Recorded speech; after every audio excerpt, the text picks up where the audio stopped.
Sahabat Laksana, kali ini saya bersama sahabatnya Laksana. Bener-bener sahabatnya Laksana ini, sahabat Prima Abadi. Sekarang ini saya lagi ada di Cirebon. Kita mau lihat-lihat lebih dekat tentang PO Sahabat. Oke, yuk kita sana ya.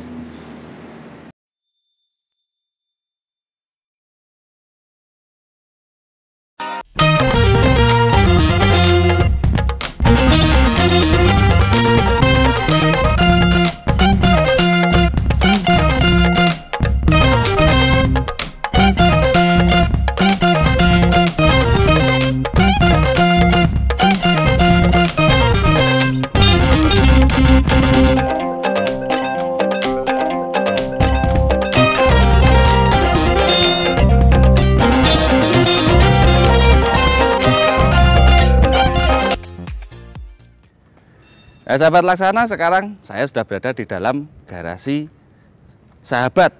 Ini sahabatnya Laksana beneran, nih namanya aja Sahabat. PT Sahabat Prima Abadi.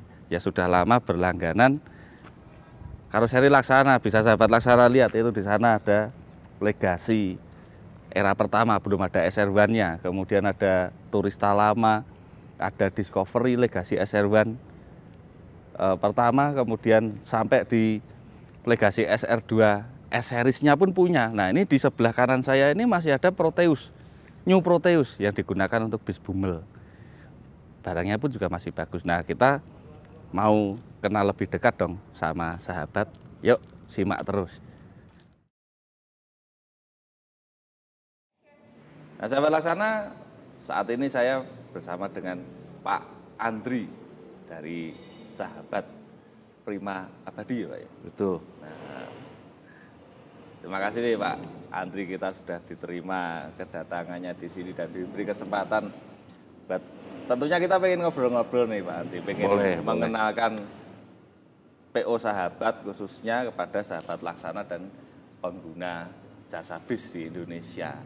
Nah, kalau boleh diceritakan nih Pak Andri, Sahabat itu dulu awal mula bisnisnya bermulanya kira-kira bagaimana dan mulai tahun berapa itu Pak? Oh, Sahabat itu sepertinya dimulai pada orang tua saya, ayah saya. Pertama dimulai di Cikampek. Oh, di Cikampek. Betul. Sekitar mungkin tahun 70-an ya. Oh, 70-an pada saat itu beliau berumur 25 tahun, berusaha untuk beli bus. Oh gitu. Ya, terus berusahalah untuk seperti yang mungkin sempat jadi kenaik juga. Oh iya? Iya, betul. Nah, sebelum beli bis ini dulunya papa ini apa ini? Ayah ini apa ini? Ya, ada bisnis apa ini? Enggak ada kayaknya, cuman bang. Kok malah jadi kenaik segala ini? Ya, karena dia senang, mungkin karena beliau senang bus ya. Karena kebetulan senang bus, senang mobil, dia mungkin pengen usahanya di bidang itu. Oh gitu. Cobalah untuk beli satu buah bis, terus dia jalanin kan nyari supir.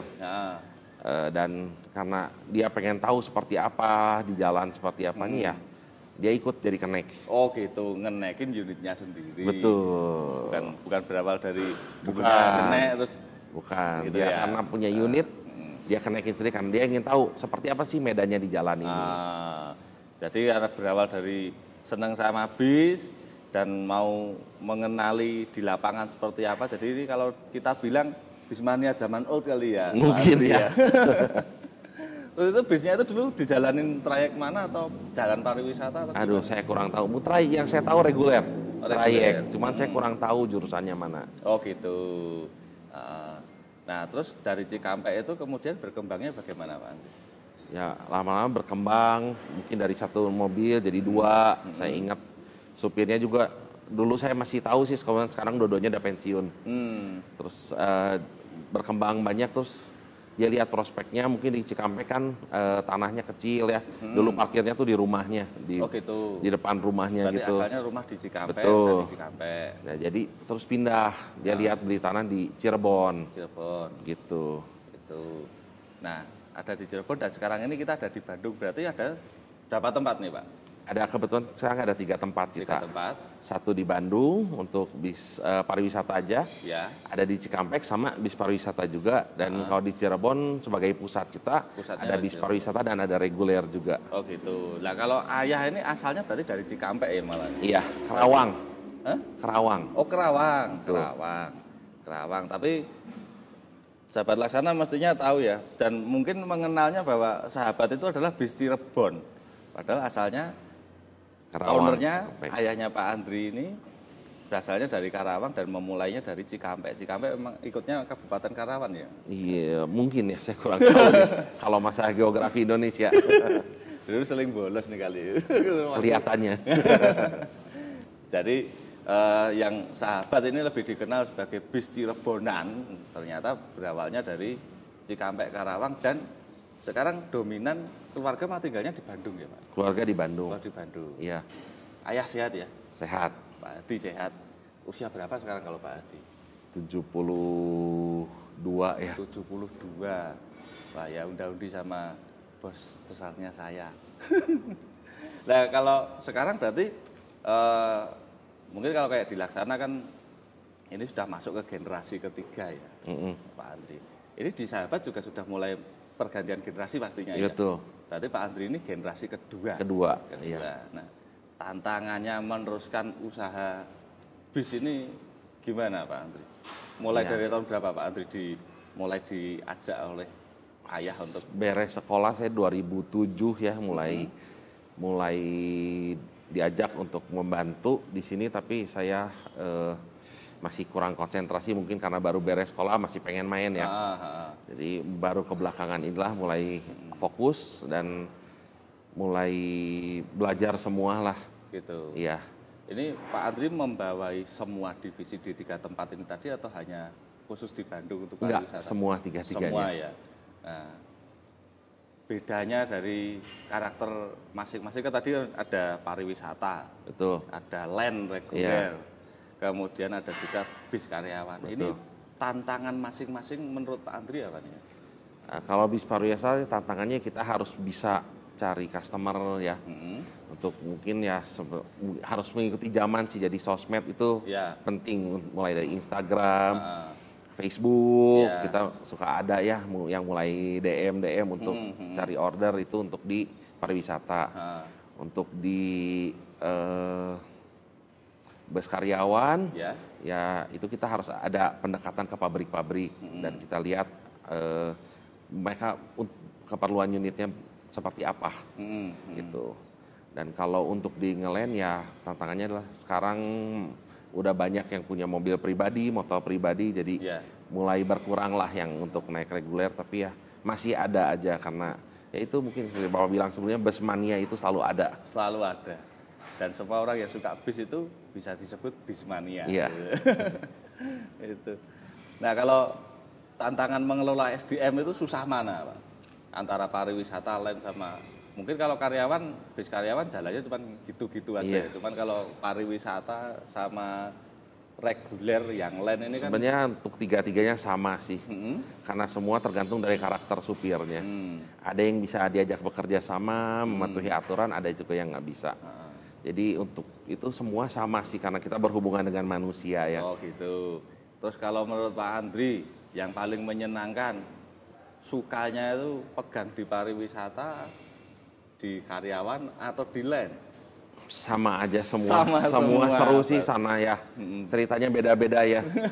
Ada di bus karyawan ceritanya beda lagi, ownernya ada keinginan apa, kadang pengurus yang di pabriknya sebagai yang penanggung jawabnya juga bismania juga, jadi banyak cerita. Banyak cerita. Di reguler juga banyak cerita, di jalan seperti apa. pasti ada Ada ya. selalu. Itu jadi warna untuk bisa menyemangati. Semua ada, komplain ada, yang seneng juga ada, jadi ya ada suka duka lah semuanya. Nah kalau boleh tahu nih Pak Andri, program ke depan ini kan kita udah nggak usah ngomongin pandemi ya, udah. Kita yakin semangat bahwa semua akan berlalu nih. Betul. Kita akan menginjak ke tahun 2002 ini, planning ke depan, rencana-rencananya sahabat kira-kira ada perencanaan apa aja ini? Sementara ini kita ingin merapihkan internal kita, sudah rapi ya, kita ingin pengennya pariwisata lebih rame, Ya. unit juga lebih banyak, itu yang kita pengen sih. Dan kepercayaan penumpang untuk menggunakan Ya. bis lagi ya Pak. Ya, Betul. maksudnya ya, Pak. Oke, yang penting tetap semangat ya Pak Andri. Betul, terima kasih. Nanti kita biar bisa terus lanjut kerjasama Iya. Laksana dan Sahabat ya. Selalu. Bertahun-tahun terjalin. Iya, gitu. sudah puluhan tahun ya dengan Laksana. Oke, terima kasih sekali waktunya Ya. untuk obrolannya Pak Andri. Kami mohon pamit dulu. Terima kasih. Pak. Ya. Nah, sahabat Laksana, saat ini saya bersama dengan Pak Budianto. Pak Budianto. Ya. Halo, selamat pagi. Ya, Ya. beliau adalah manajer operasional. Saya manajer ya, Pak, operasional, Ya. ya. Manajer operasional di Sahabat. Nah, Ya. kalau tadi Pak Andri sudah menceritakan tentang sejarahnya, sekilas tentang sejarahnya. Nah, kalau Pak Budi ini pasti jauh lebih mengenali, memahami tentang operation di dalam Sahabat. Betul. Iya Pak ya. Betul ya. Nah, boleh cerita Pak, Ya. ikut di Sahabat dari tahun berapa nih Pak? Iya. Saya baru bergabung di Sahabat Mm-mm. tepatnya bulan Oktober tahun 2019. 2019. Ya, pada saat Covid ya. Nah, sebelum Covid. Hampir-hampir Covid ya. Ya. Nah, kan ini kan sekarang kan berarti kan karena Sahabat ini sudah masuk ke generasi 2 ya Pak ya? Generasi tepatnya generasi ketiga. Oh malah ketiga? Jadi saya luruskan lagi bahwa Sahabat itu bermula dari nama kesatuan Mm-mm. di tahun 1973. Oh gitu. Ya, berubah nama menjadi Sahabat di tahun 1979. Wah, hafal banget. Ya. Terus kemudian? Ya. Kemudian karena harus berbadan hukum, akhirnya kita berubah lagi namanya menjadi PT Sahabat Prima Abadi. Nah, Iya. di tahun 73 itu bermula dari Pak Hadi sendiri atau Pak Hadi ada join gitu? Ya, sebelum tahun 1973, Mm-mm. kesatuan itu dimulai dari ayahnya dulu, Mm-mm. ayah beliau, Ayahnya Pak Hadi Wiyana, Pak Hadi ya. terus bekerja sama dengan kakaknya, Mm-mm. terus dilanjutkan oleh beliau di tahun 1973. Oh gitu. Ya, bermula dari 2 bis saja. Dari 2 bis. Iya. Nah, berarti ini sudah masuk ke generasi yang lebih muda. Ketiga, nih. Nah, dan ya. intinya masuk Ketiga ke ya generasi berarti lebih ya. muda. Dan salah satunya Pak Budianto ini juga masuk di manajemen di generasi muda ini. Ya. Inovasi-inovasi yang dilakukan oleh Sahabat selama ini apa aja nih Pak? Baik. Kami melihat bahwa culture budaya kerja kami harus kami rubah. Dari office boy sampai owner itu harus memiliki jiwa melayani. Dalam bekerja di masing-masing departemen harus mempunyai jiwa melayani konsumen. Karena memang bisnis jasanya ini juga melayani penumpang ya. Betul sekali. Saya selalu menyampaikan ke rekan-rekan kami bahwa kami tidak menjual bangku, tapi kami menjual kenyamanan. Iya. Itu boleh nanti saya jelaskan apa saja yang sedang kami perbuat ya. Langsung jelaskan aja. Baik. Baik. Kebetulan kita lagi ada di workshop nih. Iya. Baik. Boleh dibilang ini workshop kecil ya? Workshop kecil. Kami berpusat di Cirebon, kota Cirebon. Kami memiliki cabang tuh di Cikampek dan Bandung juga. Ya. Ya. Boleh nanti kita ajak keliling-keliling di pusat poolnya Sahabat di Cirebon ya. Ya. Oke. Inovasi apa yang harus kami lakukan? Kami harus melakukan terobosan. Kami dibantu oleh teknologi. Kami menggunakan teknologi GPS, di mana kami bisa mengontrol karakter supir dari overspeed pasti ya. Itu semua GPS memiliki ya. Tetapi kami juga ada tambahan lagi kelebihan GPS yang kami gunakan. Itu bisa mengetahui rem mendadak, seberapa sering rem mendadak, seberapa sering belok mendadak, seberapa sering gas mendadak. Nah, ini kalau di kendaraan Eropa yang dinamakan tachograph. Tachograph. Jadi dia mencatat semua perilakunya driver. Iya. Gitu. Dan itu bisa disimpulkan dalam diagram, dalam chart. Supir mana yang paling bernilai baik, performa paling baik, dan paling jelek. Yang harus diperbaiki. Dan kita segera langsung dipanggil, kita ajak di edukasi, kita ajak diskusi, evaluasi. Alhamdulillah supir-supirnya, pengemudi ya, tepatnya pengemudi kami itu mau mengikuti apa yang kami sarankan. Gitu. Karena angka kecelakaan sangat tinggi, kami mau memonitor semua perilaku pengemudi kami di jalanan, gitu Pak. Itu inovasi yang diterapkan oleh Sahabat menghadapi era baru yang kompetisinya semakin menyenangkan. Sangat menyenangkan. Iya.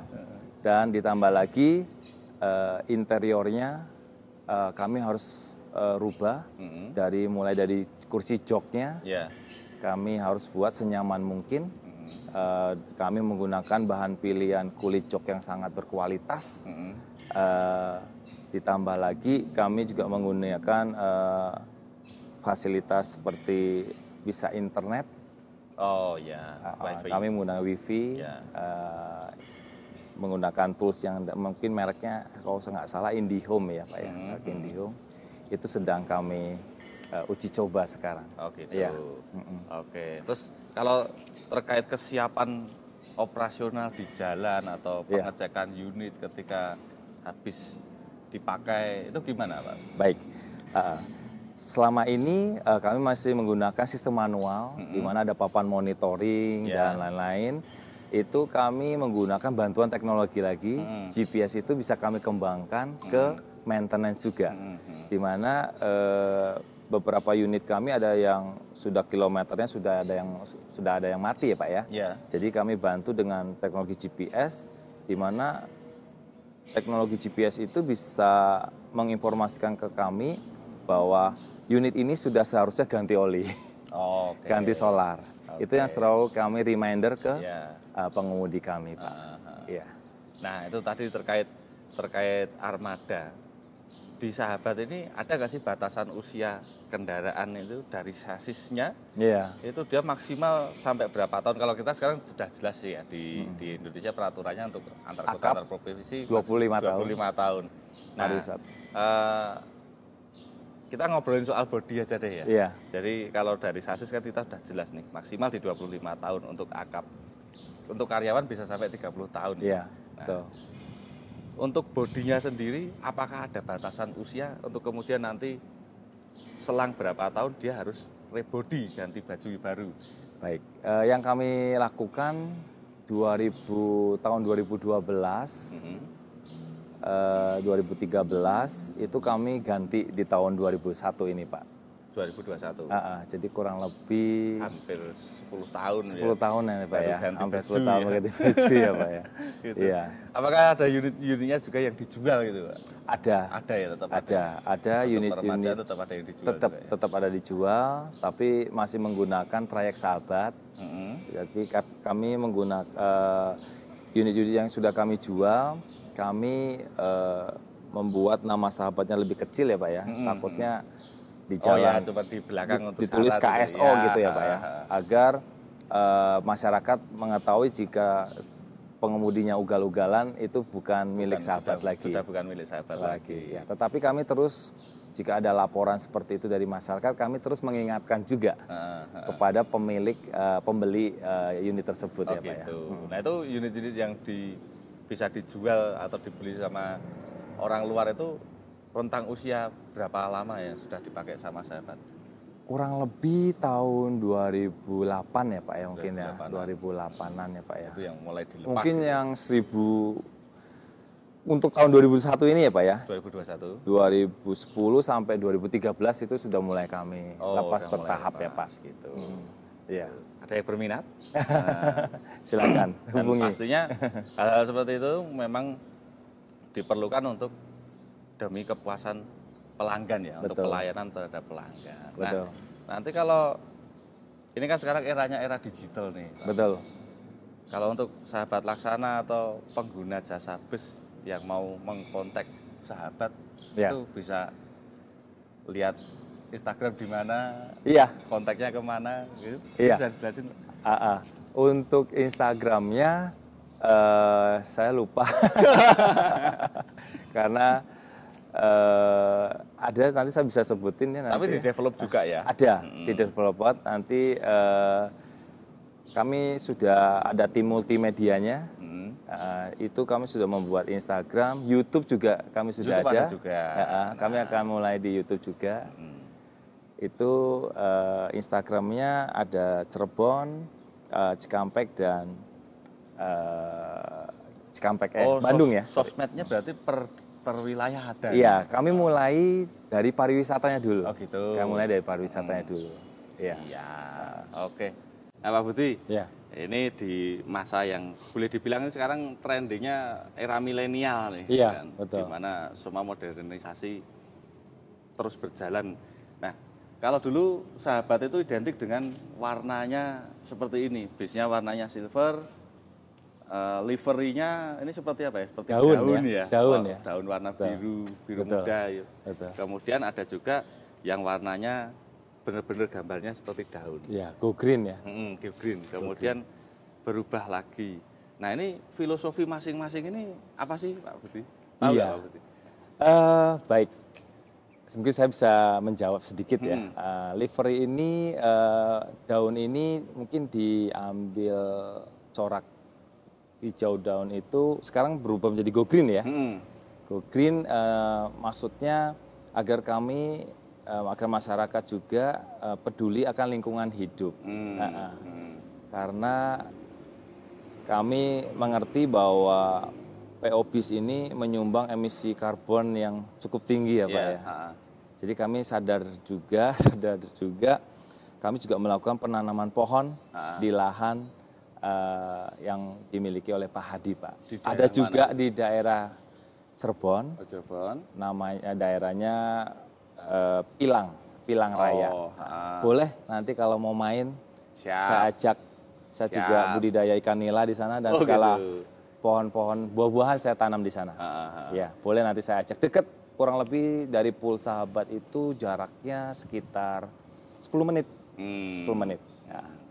Nah ini kami di Laksana juga lihat nih, sahabat ini juga mencoba mengikuti perkembangan zaman ya. Itu strippingnya ada lagi yang motifnya kotak-kotak seperti itu. Kemudian ada yang seperti ombak. Seperti wave.